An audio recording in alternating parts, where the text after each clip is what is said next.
وہ تو سمجھ میں آ رہا تھا، لیکن ابھی جو آن لائن سیشنز دیکھ رہے ہیں اس میں بھی وقت پہ موجود نہیں ہو رہے ہیں. مطلب شاید کچھ شرعی عذر ہے تو اس کے لیے ایکسکیوز ہے، لیکن حالانکہ گھر میں ہی بیٹھ کے آپ کو جو ہے آن لائن ایکسیس کرنا ہے تو اس میں بھی وقت کی پابندی نہیں دکھ رہی. تو اس کو جو ہے ہم کو جو ہے غور کرنے کی ضرورت ہے. پھر اس کے بعد جو ہے پروگرام سے سیٹ اپ، پہلے سیٹ اپ ارینجمنٹ کمپلیٹ کر لیں. اب ایسا نہیں کہ بھائی پروگرام آپ کا وقت پہ شروع ہے تو وہی وقت پہ جائیں گے، آپ ٹیبل صاف کریں گے، چیئر جمائیں گے، بیچارے اسپیکر صاحب باہر ٹھہرے ہوئے ہیں. تو اس کے لیے کیا ہے کہ تمام جو ذمہ داران رہیں گے وہ وقت سے پہلے حاضر ہو جانا وہاں پہ پروگرام کو جو ہے مینیج کرنے کے لیے. تو یہ جو ہے چھوٹے چھوٹے چیزیں ہیں، لیکن یہ بہت زیادہ اثر ڈالتی ہے چیزیں کہ مطلب آپ کو سیٹ کر کے چلنا چاہیے. اس کے بعد جو ہے اچھا استقبال ہو، اسپیکرس کا بھی ہو اور پارٹیسپینٹس کا بھی ہو. ایک ہمارے پاس عام طور پہ یہ دیکھنے کو ملتا ہے کہ بھائی جب یو پی صاحب آئیں گے تو کسی کو ماڈریٹر تقرر کریں گے کنوینر، تو پھر اسپیکر کا نام جو ہے پوچھا جائے گا. جو بک کرے اسپیکر ان کو خود اسپیکر کا پورا نام نہیں معلوم، پھر ان سے پوچھ کے ان کے ڈیزگنیشن لکھ دیتے بعض اوقات بن کے، پھر ان کو کیا ذمہ داری پہ ہے کیا ہے. تو یہ جو ہے بالکل مطلب مذاق کی بات ہوگی کہ مطلب آپ اتنا بڑا ایک اعظم اس کو لے کے چل رہے ہیں. تو چھوٹے چھوٹے چیزوں کو جو ہے دھیان میں رکھنا چاہیے. کلین انوائرمنٹ رہنا چاہیے خاص طور پہ. بالکل کیا ہے، بجلی پر ہمارے جو یونٹ آفیسرز ہوتے ہیں مہینوں تک بھی صاف نہیں ہوتے. تو ٹھیک ہے آپ کا شیڈیول ٹائٹ وغیرہ ہوگا، لیکن کچھ وقت ایسا سیٹ کر لے یا کسی کو آفس میں کام پہ رکھ لیں جو ہے آفس کی صفائی وغیرہ جو ہے ہوتی رہے. تو انوائرمنٹ جو ہے بہت زیادہ اثر ڈالتا، تو ان چیزوں پہ بھی وہ کریں. اس میں پھر کیا ہے تمام مقررین جو ہے بھرپور تیاری کے ساتھ آئیں. جتنے بھی اسپیکرس ہیں جو ہے تیاری کر کے آئے اچھی. اس میں اور ایک چیز یہ بھی ہوتی ہے کہ بھئی ہم پروگرام جو ہے ہمارا عام طور پہ سنڈے کو ہے، تو پورا ہفتہ جو ہے ہم بھول جاتے اسپیکر کو بک کرنا. ہمارے کو پھر فرائیڈے کو ایسا سیٹرڈے کو یاد آتا کہ ارے اسپیکر بک نہیں کرے، کیا کریں گے. پچھانت کے جتنے اپنے اسپیکرس ہوتے تو ان کو کیا ہے فونا گھمانا شروع کرتے کہ بھئی ایسا پروگرام ہے، آ جائیے آپ فلاں فلاں. تو ہم انہوں بھی کیا کرتے کہ بھئی ہم نہیں، میں پریپیئر ہو کے نہیں ہوں، فلاں نہیں ہوں. تو ہم کیا کرتے جو آپ آلریڈی پریپیئر ہو کے ٹاپک پہ اس پہ دے دیجیے آ کے. اب انہوں بھی بیچارے اب کیا ہے آپ آ جاتے مجبور ہو کے، انہوں پریکٹس پریپیئر کچھ بھی نہیں رہتے. تو یہ بھی جو ہے کافی اثر ڈالتا پارٹیسپینٹس پہ کہ بالکل پریکٹس کر کے نہیں آ رہے ہیں، جو ہے ڈیلیورنگ آپ کی صحیح نہیں ہے. تو ان چیزوں پہ بھی جو ہے درست کرنے کی ضرورت ہے ہمارے کو. پھر ایکسیلنس کی اہمیت، امپورٹنس آف ایکسیلنس کیا ہے کہ مقصد کے حصول کے لیے جد و جہد کافی نہیں ہے بلکہ معیاری جد و جہد ضروری ہے. ایکسیلنس کے ساتھ ہم کام کریں گے تو اپنے گول کے طرف جلد پہنچ سکیں گے. کوالٹی ایکسیلنس آف ورک آپ پر لوگوں کا اعتماد بڑھاتا ہے. ایکسیلنس آف ورک کی توانائیوں اور وسائلوں کو ضائع نہیں ہونے دیتا ہمارے. اور اس کا اگر آپ اپوزٹ دیکھیں گے تو غیر معیاری کام جو ہے مقصد کی سمت سوس رفتاری پیش رفت کا ہی نہیں باعث ہوتا بلکہ مقصد سے بھی دور کر دیتا ہے. غیر معیاری کام اعتماد کو خراب کرتا ہے، لوگوں کو ہم سے دور کرتا ہے، ہمارے بخار کو جو ہے وہ متاثر کرتا ہے. اگر آپ دیکھیں گے آج کے دور میں جو ہے کوالٹی اور اسپیشلائزیشن کا ہونا بہت زیادہ اہمیت کا حاصل ہے. تو یہ جو ہے ضروری ہے. تو ہاؤ ٹو گین ایکسیلنس، تو یہ کچھ سجیشنس ہیں. اس کے لیے پہلی شرط یہ ہے کہ ہم ایکسیلنس کے لیے سنجیدہ ہوں، خاص طور پہ ذمہ داران، اور اس کے لیے جو ہے کوشش کرتے رہیں. اس سے ہٹ کر کوئی معاملہ ہو تو ذمہ داروں کو جو ہے تکلیف ہونی چاہیے. اور ہر کیا ہے کسی تنظیم میں جو ہے ہینڈ بلز کی غلطی ہو جائے یا پروگرام میں جو ہے تاخیر شروع ہو، تقریر جو ہے بعض وقت غیر میسر ہو جائے یا کوئی پلاننگ یا آرگنائزنگ میں کمی رہ جائے، تو یہ واقعات جو ہے ذمہ داروں کی نیند اڑا دینے کے لیے کافی ہونے چاہیے. ان کو جو ہے اس بات سے تکلیف ہونی چاہیے. اور پھر دوسری چیز یہ ہے کہ پرفیکٹنس کے معاملے میں ہم کمپرومائز بالکل نہ کریں. اگر آپ کے پاس ایک بار بھی اگر آپ کمپرومائز کریں گے تو یہ کمپرومائز غیر معیاری کاموں کو سرٹیفائی کر دے گا. جیسے آپ ویکلی پروگرام میں اسپیکرز کا سلیکشن ہو یا سیٹ اپ یا آرگنائزنگ کا کوئی معاملہ ہو، اگر اس میں آپ کا چلتا ہے کا ایٹیٹیوڈ نہیں ہونا چاہیے، اس کے لیے ہلکا اگر نقصان بھی برداشت کرنا پڑے تو کر لینا چاہیے. تو یہ جو ہے امپورٹنٹ پوائنٹ ہے. تیسرا ہے پرفیکٹنس اور ایکسیلنس کا احساس نہ ہونا ایک پسماندہ اور غیر ترقی یافتہ ذہن کی علامت ہے. دیکھیں گے آپ کے تو جانوروں میں ایکسیلنس کا کوئی شعور نہیں ہوتا. یہ تو انسانوں کا امتیاز ہے اور انسانوں کا ترقی یافتہ ہونے کی علامت ہے. اس لیے ناقص کام در حقیقت غیر انسانی کام ہوتے ہیں. چوتھی چیز یہ ہے کہ تمام کیڈر کو بیدار کیا جائے، ایکسیلنس کی اہمیت واضح رہے. پروگرام، کیمپس، کانفرنسز کیسے پرفیکٹ یا مؤثر بنائے جائیں، اس پر جو ہے ہم لیکچرز رکھیں، جو ہے کچھ ان کو جو ہے مواد پہنچا سکے تو پہنچائیں.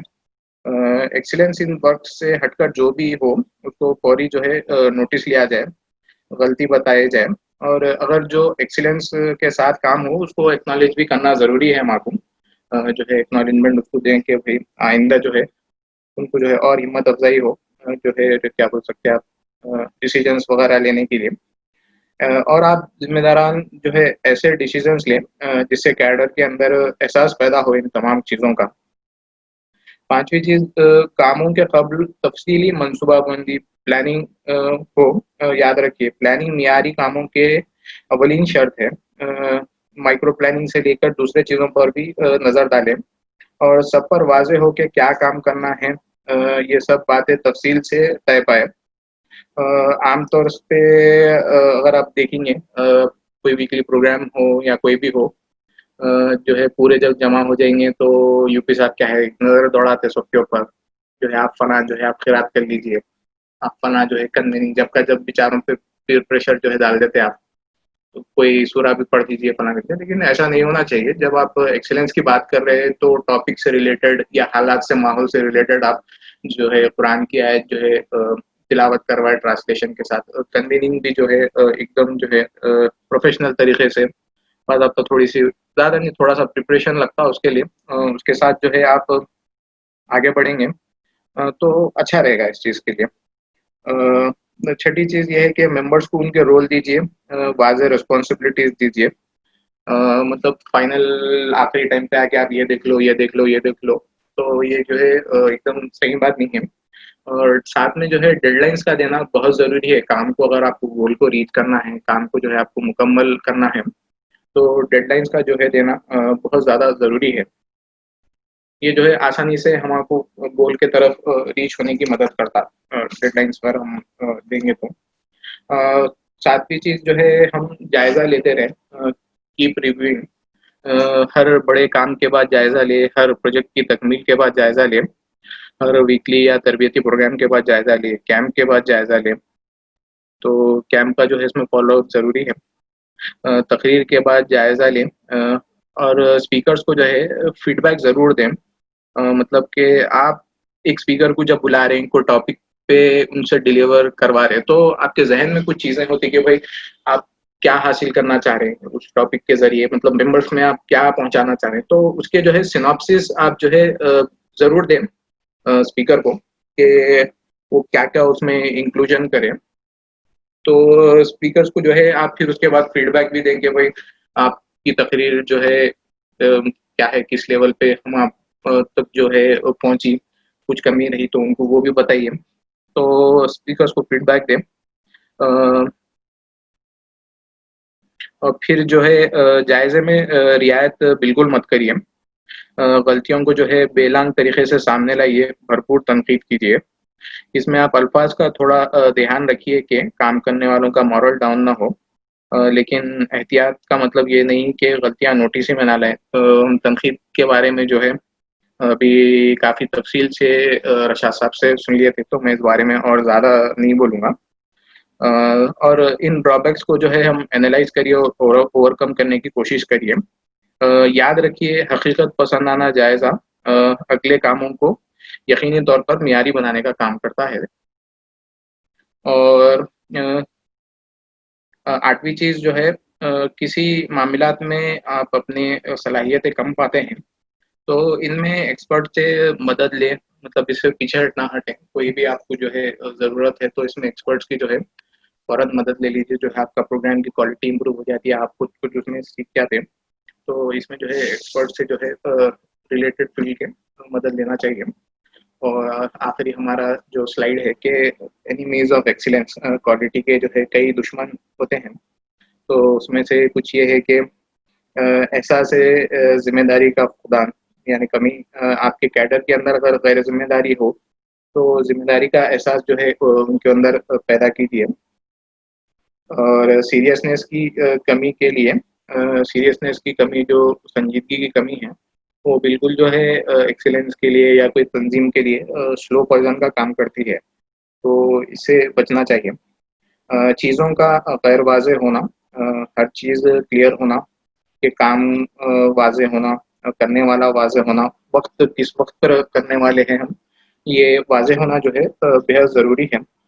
وہ چوتھی چیز ہے اصول شکنی, یعنی اصول کا توڑنا.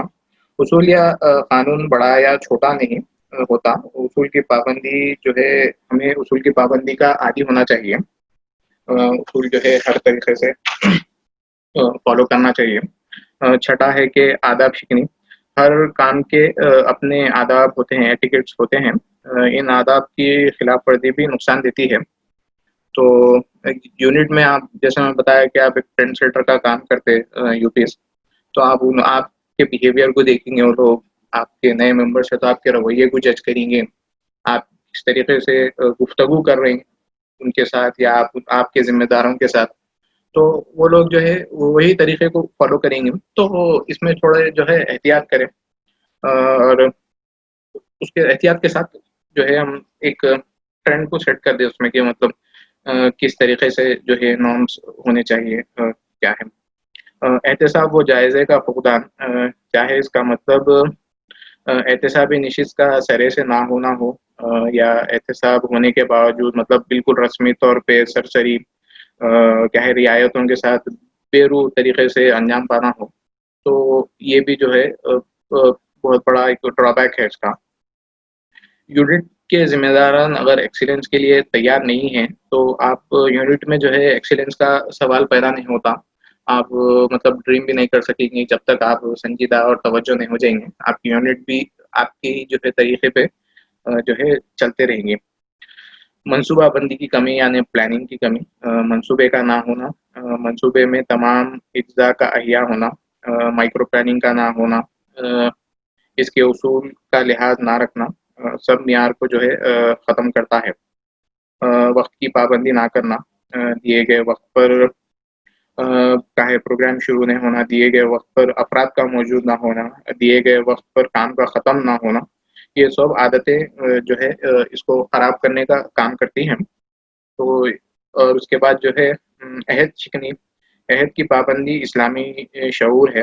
آپ کسی کو وعدہ دیں یا کوئی ذمہ داری قبول کریں, یہ سب عہد کا ہی حصہ ہے, جس کی پابندی اسلامی غیرت کا تقاضا ہے. اور اس کے بعد ہے قوت ارادی کا فقدان.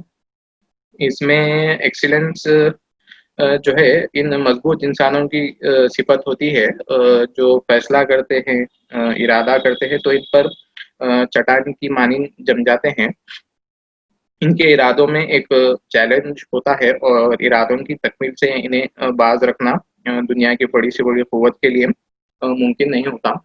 تو یہ جو ہے چند چیزیں تھیں جو ہے اینیمیز آف ایکسیلنس کے لیے. تو ہم جو ہے اختتام کی طرف پہنچ گئے ہیں. یہ چند باتیں تھیں ایکسیلنس ان آرگنائزیشنل افیئرس کے تعلق سے.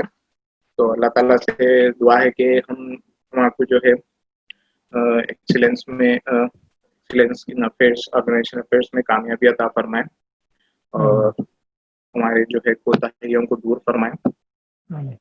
تو جزاک اللہ خیر. طاہر بھائی آپ نے بہترین انداز میں پریکٹیکل ایگزامپلس کے ساتھ ایکسیلنس کے متعلق گفتگو کی. میں تمام پارٹیسپینٹس کا بھی شکریہ ادا کرتا ہوں کہ آپ نے غور سے اس پروگرام کو سنا. اللہ تعالیٰ سے دعا ہے کہ اللہ تعالیٰ اس پروگرام میں جو بھی ہم نے باتیں سنی اس پر عمل کرنے کی توفیق دے. سبحان اللہ و بحمدہ سبحانک اللہم و بحمدک نشہد ان لا الہ الا انت نستغفرک و نتوب الیک سبحان ربک رب العزت عما یصفون وسلام علی المرسلین الحمدللہ رب العالمین. تو انشاءاللہ پھر پروگرام کی کنکلوڈ کریں گے ہم ہاں انشاءاللہ. انشاءاللہ. سفیان بھائی بند کر دیجیے. جی ٹھیک. السلام علیکم. اگر اس تعلق سے کچھ سوالات آپ لوگوں کے ذہن میں ہیں تو طاہر بھائی ہمارے ساتھ ہے، تو ابھی جو باتیں بتائی گئی اس میں کچھ پریکٹیکل ڈیفیکلٹیز ہے، انشاءاللہ وہ بھی لے سکتے ہیں. ایک 5 منٹ میں ہم لوگ کنکلوڈ کر دیں گے. اگر سوالات ہیں تو لے سکتے ہیں. طاہر بھائی ریڈی ہے نا؟ جی جی انشاءاللہ دیکھیں گے، ہمارے حساب میں رہے تو دیکھیں گے، تو آپ بھی ہے نا ویسے ساتھ میں. آپ رہتے ہیں انشاءاللہ. جی بتائیے، آپ لوگ کے سوالات ہیں تو انشاءاللہ السلام لے سکتے ہیں. علیکم. بہت اچھی بات ہے، الحمدللہ ابھی آئی. السلام علیکم. اعجاز براونڈے سے. جی ادھر. ہاں ایکچولی میرا سوال یہ تھا کہ مطلب ایکسلنس کے سلسلے میں، پھر احسن کے سلسلے میں اس کو پریکٹس میں کس طرح سے لایا جائے. انیشیل اسٹیجز میں اصل ہوتا یہ کہ جوش میں اپن ایک مہینہ تک اچھی چیزیں ہوتی، اس کے بعد سلو ڈاؤن اتنا ہو جاتا کہ وہ چیزیں ایک دم بیک ہو جاتی. مطلب اس کو برقرار رکھنے کے لیے ایک دم کچھ پریکٹیکل اسٹیپس ہے کیا؟ اس میں پریکٹیکل سٹیپس جو میں جو ہے محسوس کیا تھا کہ ظاہر سی بات ہے کہ فلکچویشنس آتے رہتے چیزوں میں، لیکن میں یہ غور کر رہا تھا کہ جب ہم اکیلے پورا اپنی جان پہ ڈال لیں گے نا تو اپنے کو جو ہے مشکل ہو جاتا کام کرنے. جب ٹیم کے ساتھ یا کچھ تھوڑا ایک سیٹ اپ بنا لیں گے ہم، جس میں ہم کام ڈیوائڈ کر کے جو ہے اس میں ایک دوسرے کو سپورٹ کرتے ہوئے جب چلیں گے تو یہ چیز اتنی مشکل ظاہر نہیں ہوتی، دکھائی بھی نہیں دیتی، کام جو ہے آسانی سے بھی ہو جاتا. تو میرا تو یہ ایکسپیرینس ہے کہ مطلب ٹھیک ہے، آپ جو ہے رسک لیجئے، فیل ہوتے ہوں گے ہونے دیجیے، وہ بھی آپ کے جو ہے ایک ایکسپیرینس کا حصہ بنتا. لیکن آپ ایک سیٹ اپ کے تحت چلیے کہ مطلب آپ پورا اپنی جان پہ ڈال لے کے نہیں کر سکتے کام، اس کو ڈیوائڈ کر کے جو ہے آپ دوسرے ممبران کو جو ہے ذمہ داری دیتے ہوئے لے کے چلیں گے تو تھوڑا وہ آسانی کا باعث بنے گا آپ کے لیے کام کرنے کے لیے.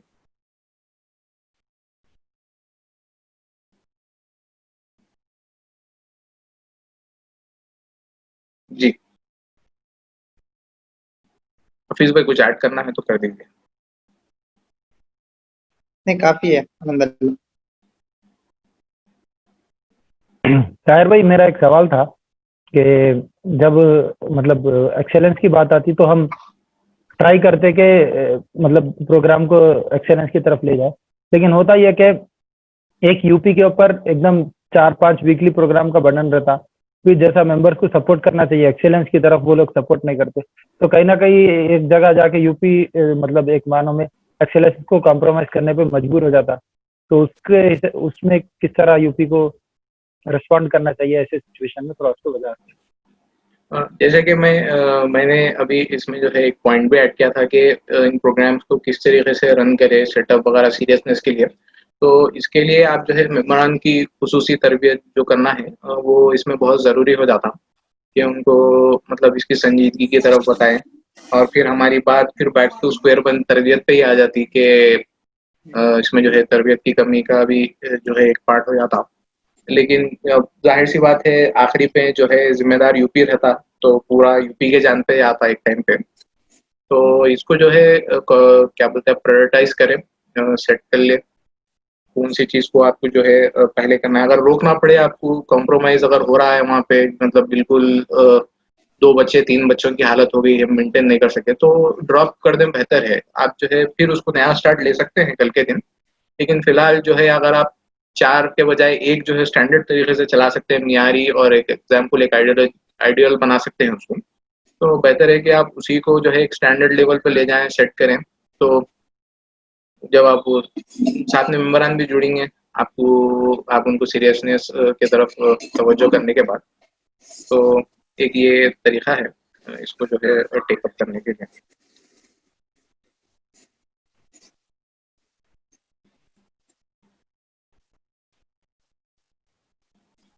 اور کسی کو بھی سوال آ کر تو کریے.